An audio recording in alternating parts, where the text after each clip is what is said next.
Hey there, nerds. Jimmy here for Nerd Alert with Brandon and James. And we are going to visit Brandon with some comic book news, updates, things going on, whatever, Come because he's hither. our guru. Come hither. Well, I was going over, it's almost the end of March, so hopefully we'll do the top comics of March earlier than we're doing the top comics of February. But there's a trend right now in comic books, and based off the top 10 comics from February 2025, it is alternate timelines. The best-selling book in February was Absolute Batman #5, followed by One World Under Doom #1, Absolute Superman #4, Ultimate Wolverine #2, Ultimates #9, Ultimate Spider-Man 14, Absolute Wonder Woman #5, Batman 157, Transformers #17, and then X-Men #11. So you heard me say two words a lot there, which was absolute and ultimate. So back in the early 2000s, Marvel started its original Ultimate line, which was trying to get younger readers or newer readers on board because there was a lot harder to get, you know, 60 plus years of history to get people involved and, issue 512 and all that kind of stuff. So they started everything off at #1 with new writers, new universe, all that. And at first it was really good. Ultimate Spider-Man was the shining light of that. And when Peter Parker was killed off, that's where he got Miles from, yada, yada, yada. I will say I have the two Omnis for Ultimate X-Men and the Ultimate Fantastic Four just came out. Those maybe aren't as great as they used to be. But the interesting thing about that is the Ultimate Reed Richards is who becomes the Maker, who is a very big bad in Marvel.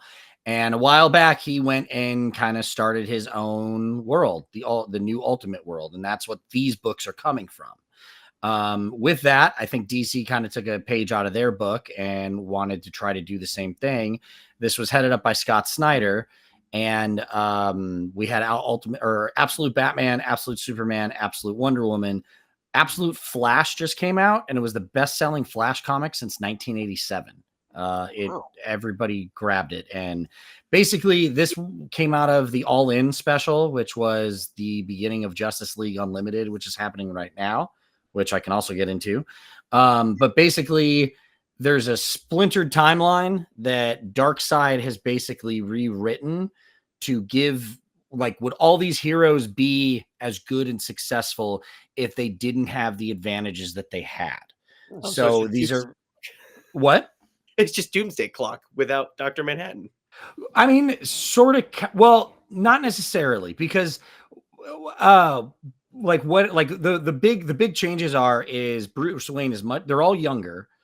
Bruce Wayne is a bulkier, bigger dude, but he's not rich. His dad was murdered. His mom was not, so his mother's still around.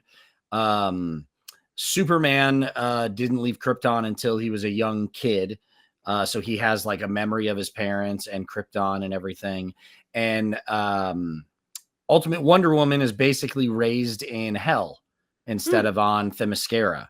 And these books have been outstanding. Really, Scott Snyder is writing Ultimate Batman. Jason Aaron's writing Ultimate Superman, and Kelly Thompson is writing Ultimate Wonder Woman.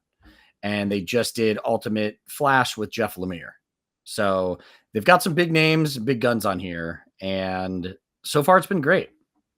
It was interesting when you read that list, obviously heavy with DC and Marvel and familiar DC Marvel. And then I think it was 9 or 8 was Transformers. Yeah. I think I talked about that before, which was, I don't know if I talked on camera. I was just talking with you guys about it. I think it was on camera. Yeah. You did. Was it Dark Void? I can't remember what the name. Yeah, or Void Rivals from Robert Kirkman, and it's this new shared universe with G.I. Joe. And I've read the first 2 volumes, and it is outstanding. It's a lot of fun. It's a lot darker. Bumblebee's killed off in the first issue before he even gets reanimated, so we're firing all cylinders right here. But yeah, that's also been super popular, and G.I. Joe is now at issue #5. I think 6 is about to come out, or 5 is just about to come out. But that is actually going to have Transformers on the team. So there's some big stuff happening in comics. And if you are looking for a place to jump on and read, these are the places to go. Back to the Ultimate Universe, the Maker comes back, basically leaves the 616 world and jumps into the Ultimate, and you see him pluck the spider off of Peter as a kid. And that's kind of like the start of it. So like, basically, this one's a lot to get into, so I'm not going to get super into it, but there was like an Ultimate Invasion series that you should read that led into these books. But a young Tony Stark is basically finding out that the world should have had a lot more heroes and things should have been way different. So he tried contacting as many people as he could and saying, like, you're supposed to be this. We have a year until the Maker comes back to save the world. You have a year to be the hero that we need. And basically, you get adult grown Peter Parker, whose Uncle Ben is still alive. He's best friends with JJ, who they were running the Daily Bugle together. And Aunt May had just died in a terrorist attack from basically the Maker. The world doesn't know it's the Maker, but now he's married to Mary Jane with 2 kids. And it's him learning to be Spider-Man as a grown adult. And I know, James, have you been reading that one? I was, and then I forgot. But like, you got the first couple issues. Yeah. It is absolutely incredible. And it speaks volumes that so many of these different alternate version comics are picking up so much traction, because at this point, it's not even a joke how reviled the current Amazing Spider-Man run is in the main continuity, because Peter can't get shit in that. So now you see a version of Peter where he's not getting consistently shit on by the writers in the universe. So he has this life that he appreciates, and he doesn't feel like absolute garbage. So when he goes to be Spider-Man, he can kind of be that happy-go-lucky Spider-Man who isn't getting the shit beat out of him all the time.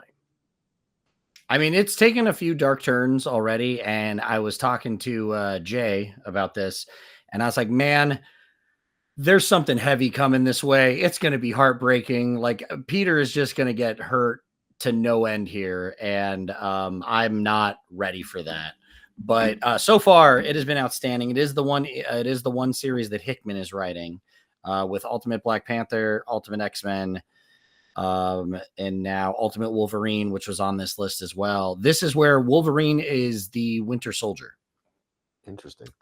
Yeah, and Russia is ruled by Colossus and Magic, essentially, and Omega Red. They're like the 3 bigs. It's a totally different world. It's really fun to get first into. 2, I was like, that's awesome. Then you said Omega Red. I'm like, really? Yeah, it's pretty solid. But he's basically their weapon, and they're sending him in to go fuck everybody up. But yeah, these are all, and Ultimates is great. They're recruiting heroes, and there have been some very original and very dark takes on these reimagined heroes. Reed is Doom, and he was basically tortured by the Maker from day one, because I mean, the Maker hates Reed Richards in every other world, and this one he just chose to. It's a really fucked up issue, but just caused this man so much pain for no reason. Roger Corman's movie. Oh no, it's worse than that. It's way worse. But they are working on its first, I think, crossover event, which is going to be Miles being sent back to that world for a minute, because that is where he's originally from. This actually, God damn it, I opened the door for James. At the end of Secret Wars, Miles is folded into the 616 universe. And James, if you would like to go make that recommendation, as I just laid that up for you. Hello, folks. I would like to just jump in here. I won't take up too much time. Thank you so much, though. I do appreciate that. I didn't even mean to do that. That was not intentional. Oh, let me give a little note here, an editor's note. Before we started filming, Brandon was going to take the piece. He's going to talk, and James is like, "Wow, I want to sneak in there some Secret Wars." We're like, "No, it has nothing to do with what Brandon just announced." Never mind. Then Brandon opened the door, and now we got to deal with Pandora here. Well, tragically, it's the Ultimate Universe. It was inevitably going to bleed into Secret Wars somehow. So with the original Ultimate Universe, as Brandon brought up, that ended with the 2016 Secret Wars storyline, which is what the Russo brothers will most likely pull a lot of story beats from for their upcoming film, Avengers Secret Wars. So if you're excited for that, you kind of want to see where the inspiration is going to come from, go read Secret Wars. If you want to know the origin of Maker's new villainous run, go read Secret Wars. If you want to see Doctor Doom do Doctor Doom things, go read Secret Wars. If you want to see Miles give Molecule Man a cheeseburger and then transcend dimensions, go read Secret Wars. Now I'm curious, James. You mentioned 2016. Why did you say just 2016? Oh, because there's a 1980s Secret Wars. And then there was a 1980s Secret Wars 2. And then there was a third one that was garbage and we never talk about it. I Don't cannot argue. believe that was 2016. Like, I could have sworn that was yesterday. God, time is a fucked up thing, man. Well, those first Secret Wars, I'm they're reeling hard right to now. read. They are so hard to read. 12 issues of I don't care what's going on. It's so slow. But that's where we get the symbiote from. That's where Venom comes from. Is Secret Wars. I mean, that's the classic I can't panel. tell if you're making this a good thing or a bad thing yet. That's fair. Because I also feel that way about a lot of the symbiote stuff. But I love the black suit Spider-Man. That was always one of my favorites.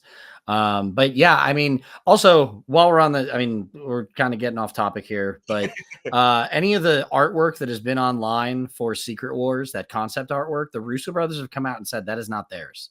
That is not anything they've released. That has nothing to do with the movie. So the internet's already wilding out with some of this shit. We've said it for years. If that was 2016, that means Jimmy and I have been saying this for decades. Stop. Just let things happen. Let things come out. Stop all the speculation that has nothing to back it up, and let's just wait to see people tell the story. But back to the comics. Yeah, that is the trend right now. Are basically alternate timelines. That is, what is that? 1, 2, 3, 4, 5, 6. 6 of the top 10 books are alternate timeline books. The one we look getting more creative in the way they're addressing these, in that it's not specifically like Elseworlds or something along that, or like a reboot New 52 and then Rebirth. Yeah. Although I love how they wrap that all up with the long con, so to speak, of those storylines with Flashpoint and all that beginning then. But I like how they're sort of saying this is not normal universe. This is this universe. It's not that they're not going to tie in together, but don't get mad at us. Read it first, because I am so fed up with comic fans, just any kind of nerdom fans who are like, I hate it, just because it's not the same thing as they've always been used to. Well, they seem to be jumping onto this, man. Like, I mean, that's a lot of titles for the top 10. That is true. To jump on, and with the regular 616 Marvel continuity, that second top selling book was One World Under Doom, which basically Dr. Doom is now the Sorcerer Supreme. He more or less tricks Doctor Strange into handing the mantle over for him. They had this event. It was a vampire event, a blood something. I don't even have it right here. Honestly, God, like reading the whole thing, it felt like just a way to give Doom the mantle of Sorcerer Supreme. Was Jubilee a vampire again? Was Blade there? Okay, yeah, well, Blade is possessed by like an ancient vampire and tries to turn all. I didn't think the book was that important. I do feel like it was mainly written to hand Doom the Sorcerer Supreme thing, and he basically tells Doctor Strange makes him promise, give it back when you've saved the world. So they save the event, and he's like, all right, hand back the title. And he's like, the world isn't saved. Like, this place is so messed up. Doom has to fix everything. And he basically takes over. He wakes up, everybody wakes up, and he's like, hey guys, all world powers have bent the knee to me. It is now a unified Latveria. Healthcare. But here's the thing that's crazy is all the heroes are like, he's up to some shit. But like his first things he said was like, education's free, healthcare's free. Like he's making the world a better place. And the heroes are like, fuck you, Doom. You're up to something. All the heroes have to do is go into the schools, see what's being taught, and that's how they assess if he's good or not. Because if they're just teaching and they're not saying "Hail Doom," everything's fine. Well, they are still saying Hail Doom, but Okay. I don't know. I've yet to see, like, he says they kill Baron Zemo right at the beginning. And everyone's like, yeah, he just killed a bunch of Nazis. Like, why do we hate this guy? But Look out the people who are infinitely worse. yeah, well, because Baron Zemo immediately tries to attack him because he's like, we're not doing this. And then they see the two of them shake hands, and he's like, Hydra's with Doom. And then it turns out that he killed Baron Zemo, and that was a life model decoy in Marvel Comics. But it's so far 2 issues in. It has been really cool. There's some really good spin-off series going on with the Thunderbolts, and instead of Strange Academy, there's Doom Academy. A few other things going on. So I would recommend checking that out as well if you're trying to get into the regular continuity of things. And Brandon, if you are in Las Vegas, where might you find some of these comic books? I mean, the only place I go is Maximum Comics. Any local comic store is nice, but if you're in Vegas, Maximum Comics is the place to go. Friendliest staff in town. They are just amazing, and yeah, you should. Everyone should check it out. I mean, guess what? If you're in Vegas, who needs to go to 8 casinos? Get an Uber. Come to Maximum Comics. Make mine Maximum. Every time. And tell them yeah, Brandon sent you. The dopamine hit at Maximum Comics is way better than anything you'll get at some casino. Yeah, and like, you're not gambling, you're just giving them money for comics, and then You actually that's get way something in better. return. Yeah, you get something in return. You get great books and great recommendations. Exactly.